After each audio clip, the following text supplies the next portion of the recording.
Everyone's coverage of the WNBA presented by Google. And after one quarter of play, Caitlin Clark getting the assist, and Leah Boston has been putting it into the basket for Indiana as they lead by one. Let's bring in now head coach Stephanie Wyatt. And Caitlin's shot has not been falling the last game and now this one, but are you pleased with how she's getting others involved? Yeah, I think she's doing a really good job of finding the right pass, finding the right play. We've got to stay consistent in that, and it's going to open it up for her as the game progresses. On the defensive end, you had a really nice help side. What are you trying to get done on that end of the floor? Yeah, I mean, we just have to have awareness off the ball and being able to make sure that we're showing crowds. Welcome back to the T-Mobile Arena. We're underway in quarter number 2. We got to get back out the shooters and we got to finish plays.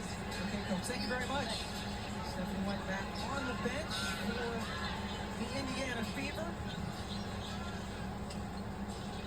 Did a good job on A'ja Wilson since she wanted to make her life difficult. A'ja only got one basket in that first quarter, and that's a good way to start things off defensively. Yeah, Indiana continuing to trap Gray. A'ja Wilson starting the second quarter on the bench. Evans, 2 bench players in there to start the quarter.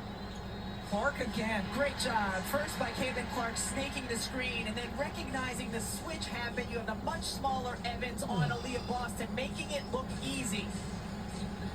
Boston 6 of 7 from the floor. Colson. And Collision. Boston knocked it out of bounds. 9 seconds to shoot.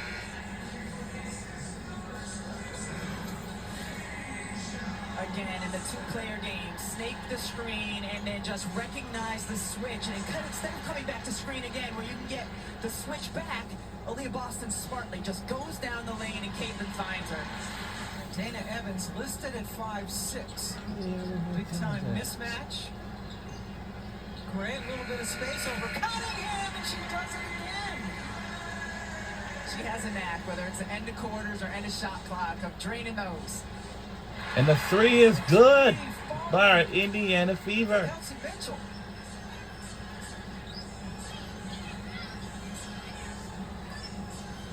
Vegas trying to snap a 3-game losing streak. They've dropped 5 of 6. Chancey pass. Colson read it perfectly. It's a 2-on-1. Sidney gets it to Mitchell, but that was a tough shot. Body under the basket. Goes back to the Aces. Having Chelsea Gray and her ability to beat the clock, and here just comes off and she's shifty and has just enough of lean back on her shot to be able to shoot it over most. And talked early in the first quarter about Kelsey Mitchell not looking to shoot a lot or not getting a lot of touches. Well, she's come alive a little bit since then. Mitchell went over the 4,000 point mark in her career earlier this season.